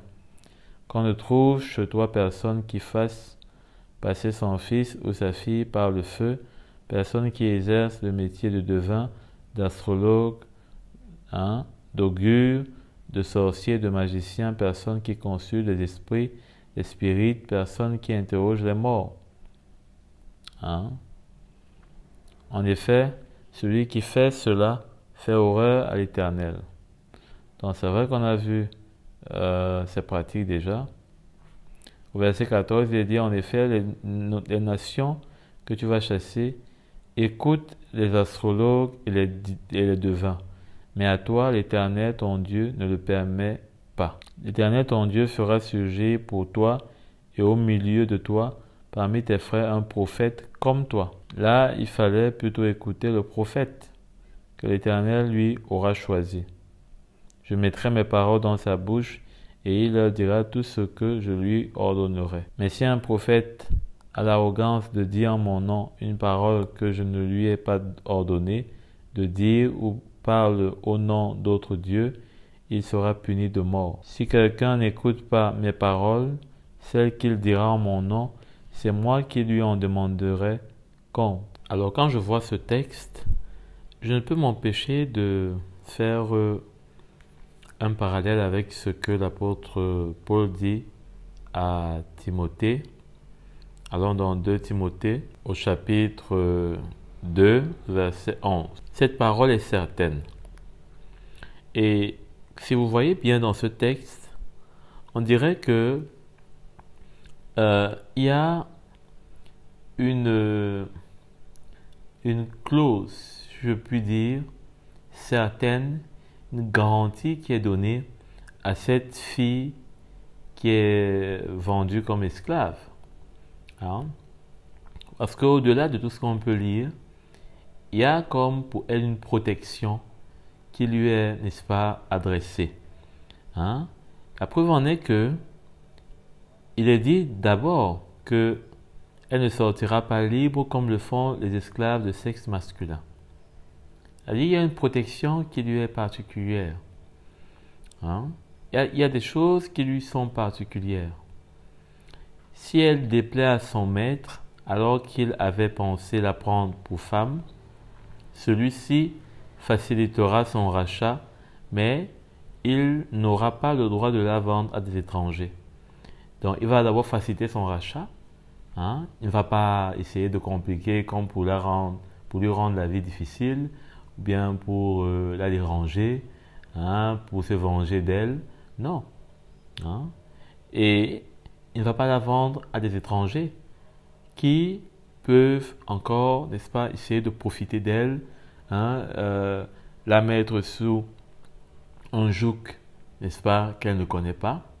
Hein?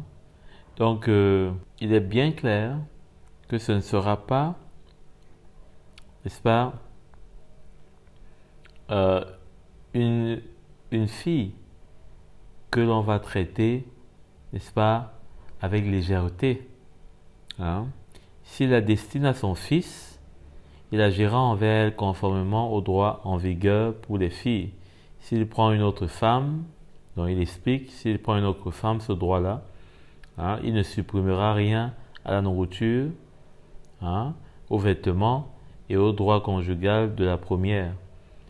Donc, généralement, dans les foyers polygamiques, il y aura des réductions puisque les moyens ne seront plus les mêmes. Hein? Si la femme avait deux plats, elle va commencer à en avoir un.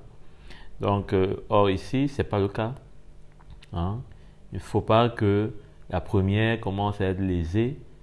Hein? Ce n'est pas de sa faute. Si celui qui a pris une deuxième femme, eh bien, a fait ce choix. Donc, il doit assumer. Et ce n'est pas à elle de pouvoir partager, disons, les manquements. Donc, et s'il ne fait pas pour elle ces trois choses, elle pourra sortir sans rien payer, sans donner d'argent. Donc, on voit qu'il y a quand même une protection pour cet esclave. Hein? On ne va pas juste la prendre comme un chiffon et finir d'utiliser et puis on jette. Ça montre aussi comment est-ce que dans le mariage, on ne peut pas juste se dire, on a épousé tel, on a payé la dot, on a fait ceci, et bien maintenant elle doit être notre esclave, et si ce n'est pas le cas, bien on va la ridiculiser, on va l'humilier, etc. Donc, vraiment, le Seigneur nous montre là l'esprit qui doit nous animer même, si on est dans le cadre d'un mariage, de pouvoir, n'est-ce pas, respecter notamment cette femme-là que l'on a aimée et que l'on a pris, n'est-ce pas, sans qu'elle ne soit parfaite. Hein? Donc, vous voyez cette protection dont je parle.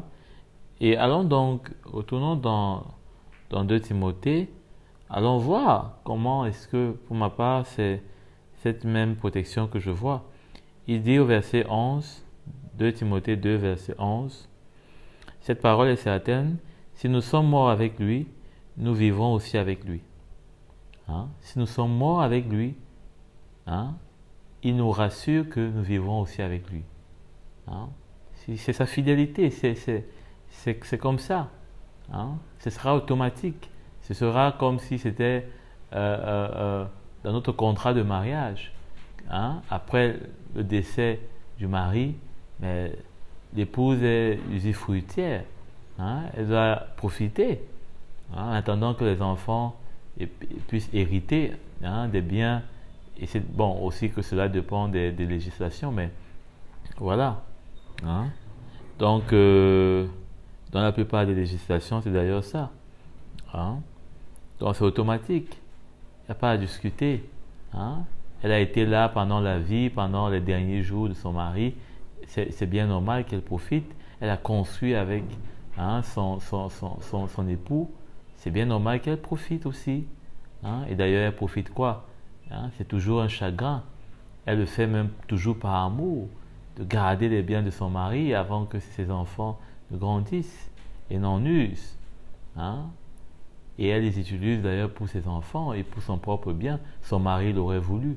Donc ici, c'est une protection que le Seigneur donne, une assurance vie, puisqu'il dit, si nous sommes morts avec lui, nous vivrons aussi avec lui. C'est une assurance vie que le Seigneur donne. Vous connaissez les assurances vie? Si nous persévérons, nous régnerons aussi avec lui. Toujours une assurance, nous allons hériter. L'héritage est promis. C'est pas juste être l'épouse et bien point final, non. Être l'épouse et profiter et hériter de tout ce que notre époux a comme bien. Amen. Donc, c'est pas les hommes qui ont inventé ça. Ça, c'est le Seigneur lui-même. Il rassure. Il nous rassure. Si nous sommes, soit il dit, si le régnons, lui aussi nous régnera. Hein? Lui aussi nous régnera, c'est-à-dire que la seule façon de ne pas profiter de cette garantie qu'il nous donne, c'est de le régner. Si on le renie, ben, il ne pourra pas faire autrement, nous sommes libres. Hein? D'accepter notre régnement et donc de nous régner. Hein? De nous régner aussi. Hein? Mais ce n'est pas son désir, parce que lui, il est fidèle. C'est pourquoi il dit à la fin, si nous sommes infidèles, lui, il reste fidèle. Hein? Car il ne peut se régner. Ça ne veut pas dire que ce qu'il a dit en haut, là, avant, il se contredit, non. Il est fidèle parce qu'il connaît nos faiblesses. Hein? Il sera fidèle tant que nous ne le régnons pas. Car lui, il ne peut se régner, c'est-à-dire que lui, il ne peut, n'est-ce pas, faillir à sa parole. Amen. Donc pour moi, ce texte se rapporte simplement à cette partie. Exode 21, à partir du verset 7. Alors, nous avons vu le verset 1 jusqu'au verset 6.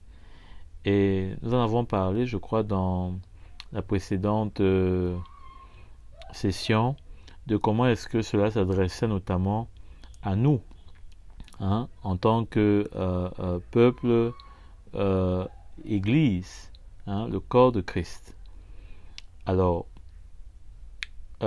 ici, je crois que cela s'adresse davantage au peuple juif.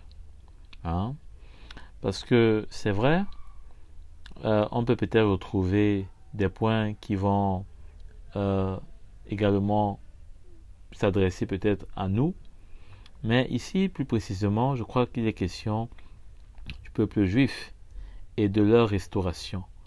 Hein, je crois que ce dont l'apôtre Paul parle dans Romains, s'agissant de la restauration du peuple juif, a quand même un fondement aussi. Et ici, en l'occurrence, à partir du verset 7, il est dit, si un homme vend sa fille comme esclave, elle ne sortira pas libre comme le font les esclaves de sexe masculin. Donc, sexe masculin, ça parlait de ceux dont on a la parabole qu'on a vue plus en haut. Et donc, ici, au verset 8, il dit, si elle déplaît à son maître, alors qu'il avait pensé la prendre pour femme, celui-ci facilitera son rachat, hein, mais il n'aura pas le droit de la vendre à des étrangers. Ce serait la trahir. Alors d'abord, l'homme qui vend sa fille comme esclave, je crois que ça parle de comment la loi, hein, la loi a été donnée par Moïse au peuple juif. Alors, on a vu de fond en comble comment cela a été rappelé. Et pour moi, vraiment, ça parle de comment est-ce que Moïse a vendu, ce peuple à la loi. Donc, en esclavage à la loi. Hein? Comment Moïse a vendu ce peuple en esclavage à la loi. Alors, maintenant, on va mieux comprendre par la suite pourquoi je dis ça. On a vu le verset 8. Si elle déplaît à son maître alors qu'il avait pensé la prendre pour femme, celui-ci facilitera son rachat. Alors, facilitera son rachat, pourquoi?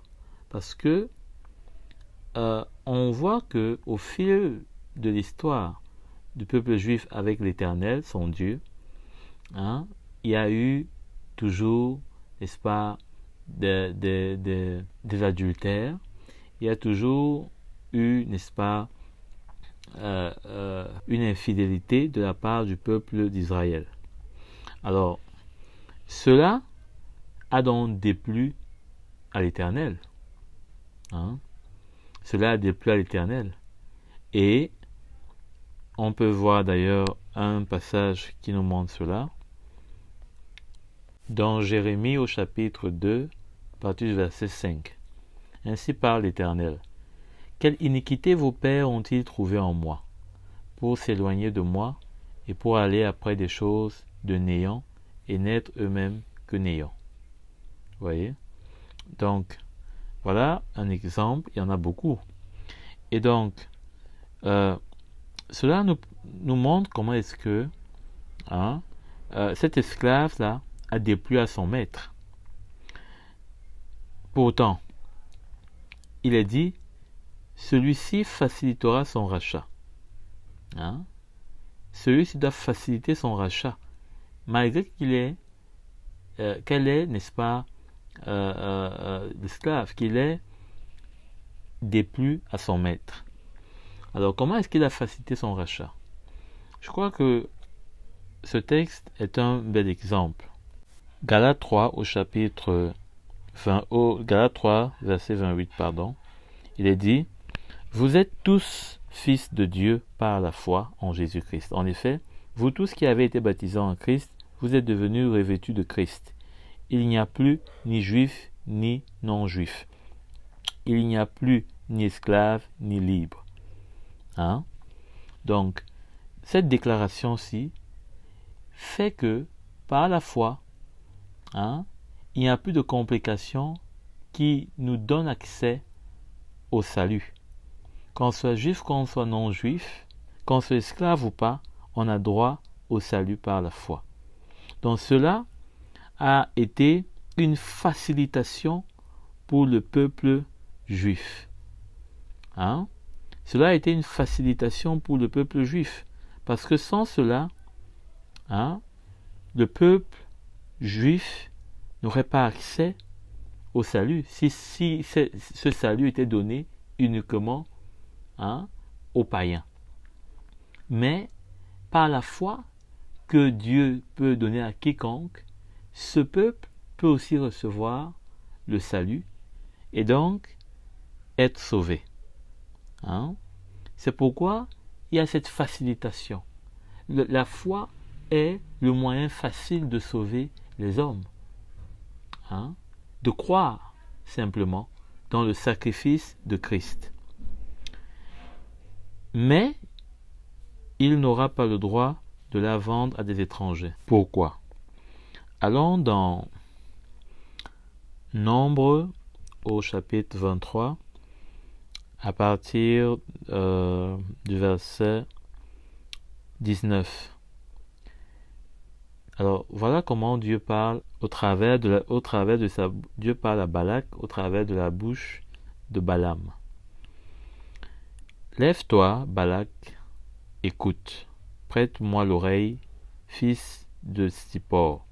Dieu n'est pas un homme pour mentir, ni le fils d'un homme pour revenir sur sa décision. Ce qu'il a dit, il le fera, ne le fera-t-il pas? Ce qu'il a déclaré, ne l'accomplira-t-il pas? Ne l'accomplira-t-il pas? Voici, j'ai reçu l'ordre de bénir. Il a béni, je ne révoquerai pas sa décision. Il n'aperçoit pas de mal en Jacob. Il ne voit pas d'injustice en Israël. L'Éternel, son Dieu, est avec lui. Voilà comment est-ce que, n'est-ce pas, cet homme a été humilié.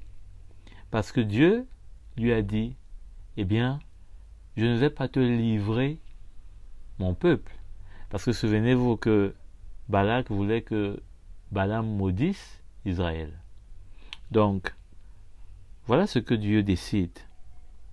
Voilà ce que Dieu dit par rapport à son peuple. Et pourtant, quand il dit qu'il ne voit pas d'iniquité, d'injustice dans son peuple, ce n'est pas parce que ce peuple a été parfait. On a bien vu dans Jérémie que Dieu lui faisait des reproches. Mais pourquoi est-ce que Dieu peut déclarer cela? Parce que il avait racheté. Il avait racheté. Et donc là, c'est une preuve de ce rachat.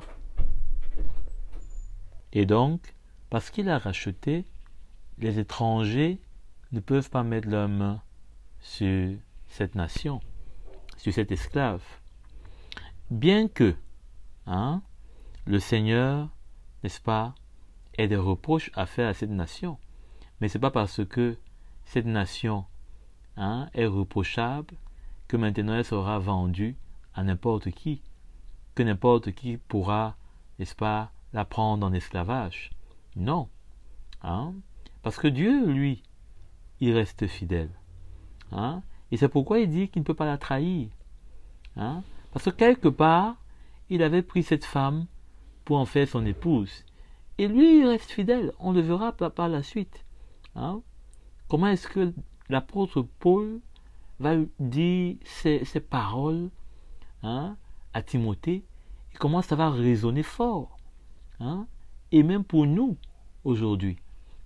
Donc, allons, n'est-ce pas, dans Jérémie au chapitre 2, à partir du verset 21. Je t'avais pourtant planté comme une vigne de bonne qualité, comme une plante sûre, et tu es devenu pour moi une vigne sauvage, aux fruits vraiment mauvais. Comment est-ce possible? Voilà ce que Dieu demande à son peuple. Comment est-ce possible que maintenant tu me déplaises? Et c'est cette image que l'apôtre Paul va utiliser quand il va parler, n'est-ce pas, du cep, des sarments, quand il va parler de l'olivier naturel, l'olivier sauvage, etc. Voyez donc comment est-ce qu'il y avait cette grande révélation dans ces apôtres. Et quand on continue dans notre texte d'Exode au chapitre 21, au verset 9, il est dit « S'il la destine à son fils ». Donc le maître maintenant, dans l'ancienne alliance, on parlait de l'Éternel et tous ces noms que vous connaissez. Shalom, Jéhovah et tout, Jireh, etc. Donc, maintenant, il va destiner cet esclave à son fils. C'est Jésus. Maintenant, Israël va devenir et va entrer comme une possession, comme une partie de lui qu'est l'olivier naturel, va être greffé. Parce que c'est ce que l'apôtre Paul nous dit, que Israël sera à nouveau greffé, puisque c'est ce que le maître a destiné. Il a destiné maintenant cet esclave à son fils. Il agira vers elle conformément au droit en vigueur pour les filles. Ce droit-là, c'est quoi? Dans le cas où il prend une autre femme, notamment pour son fils, parce qu'à l'époque c'était le père qui prenait une épouse pour son fils. On a vu cela avec Abraham notamment. Ce qui nous montre que Christ n'est pas venu prendre une épouse de lui-même, mais c'est son père qui lui a apprêté une épouse. Donc, si vous êtes célibataire, le Seigneur est le grand spécialiste de la mise en place des mariages. Il connaît préparer, il connaît échafauder les plans d'un mariage. Donc, il dit au verset 10, s'il prend une autre femme, il ne supprimera rien à la nourriture, aux vêtements et au droit conjugal de la première. Donc, tout ceci parle de sa fidélité, de sa bonté. Comment même aujourd'hui on voit que Israël, malgré, n'est-ce pas, que c'est un peuple qui n'est pas pour le moment entré dans la foi avec cette alliance nouvelle que Christ a bâtie, a inaugurée, Dieu veille toujours sur ce peuple, parce que il y a beaucoup d'ennemis qui sont prêts à tomber sur ce peuple-là, et même en plein désert. Et ce sont des choses qui ne sont pas vraiment très étranges, parce que même dans la parole de Dieu, cela est annoncé. Comment est-ce que même au fond de leur désert, parce que Israël c'est un pays qui est presque désertique, mais on voit comment ce pays est devenu parmi les plus riches et c'est extraordinaire, hein, de voir d'où ils sont partis, presque anéantis, presque détruits, hein, avec les nazis, hein, à une certaine époque. Si vous partez voir l'histoire, hein, ils devaient être rayés de la carte, hein. C'était un génocide qui était en place pour de l'histoire. Mais Dieu n'a pas permis. Amen. Donc, Dieu a pris soin d'eux et ils auront part à toutes les promesses, hein, à toutes les promesses qui seront, n'est-ce pas, dans le Seigneur. Rien ne lui sera supprimé, malgré que nous avons aussi part avec le Seigneur dans la promesse. Mais ce n'est pas ça qui va supprimer quoi que ce soit à ce peuple, hein? Et c'est pourquoi, d'ailleurs, nous devons faire bien attention, parce que comme l'apôtre Paul dit, nous ne venons qu'en deuxième position, hein? Nous sommes la deuxième femme, hein? Puis s'il prend une autre femme, nous sommes la deuxième femme. Et donc nous devons faire attention, parce que la première femme, eh bien, hein, a toujours comme une longueur d'avance. Donc,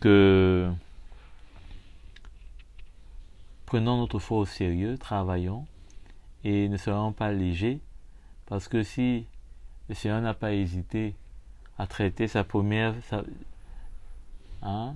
traiter disons la première concubine, hein, pour son fils, puisque ici Israël ressemble à une première concubine, si on regarde les choses dans le passé, hein. Dieu n'a pas hésité à la traiter comme il l'a traité, hein.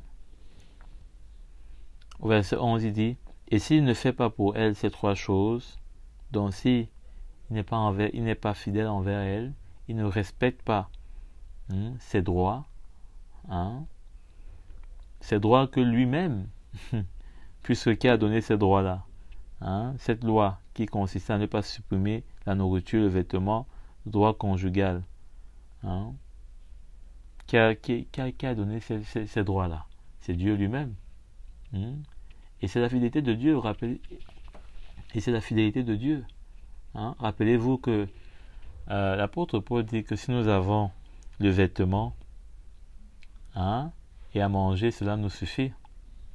Donc, vous devez comprendre, hein, vous devez comprendre simplement que le Seigneur veut être fidèle, hein, jusqu'à la fin envers cette esclave qui s'est retrouvée, hein, malgré elle esclave, mais qui finit dans la maison du roi des rois. Allons voir comment notamment cette fidélité est annoncée, hein, d'une façon, hein, extraordinaire dans Ésaïe chapitre 49 verset 8.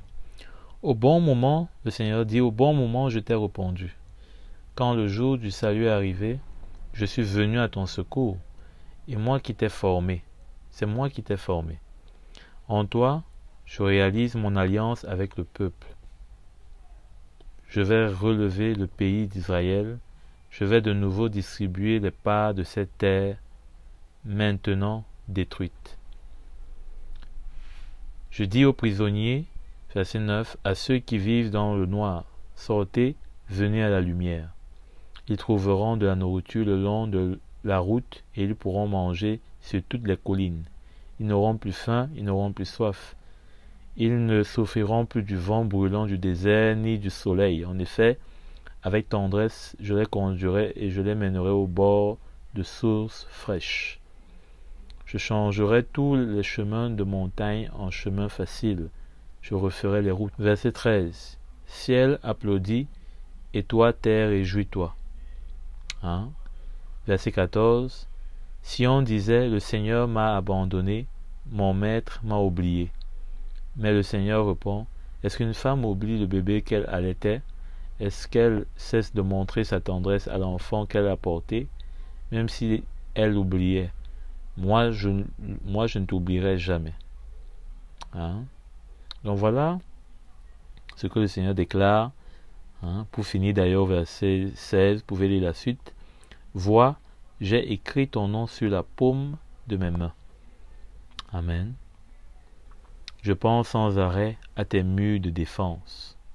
Donc, comment le Seigneur a vraiment une pensée pour Israël, et même si peut-être à quelques exceptions de ces passages, nous pouvons aussi nous référer à cela, hein, pour nous-mêmes comme des promesses, mais il s'agit d'Israël et le Seigneur a vraiment un plan merveilleux, hein, pour cet esclave.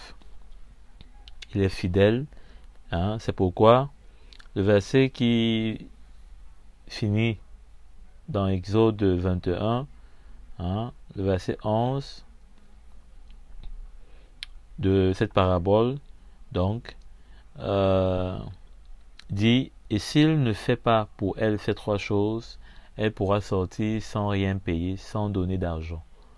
Hein? Mais le Seigneur n'est pas un homme, on l'a vu. Hein? Il n'est pas un homme pour ne pas accomplir sa parole. Donc, il le fera parce qu'il est capable. Hein?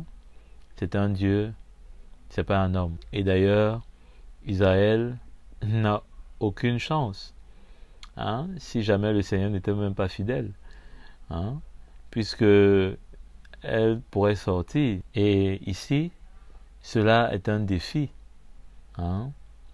Cela est un défi parce que quand il est dit sans donner d'argent, c'est comme si Israël pouvait donner de l'argent, hein, pour l'alliance dans laquelle elle est avec Dieu. Mais qui peut payer quoi que ce soit? Hein?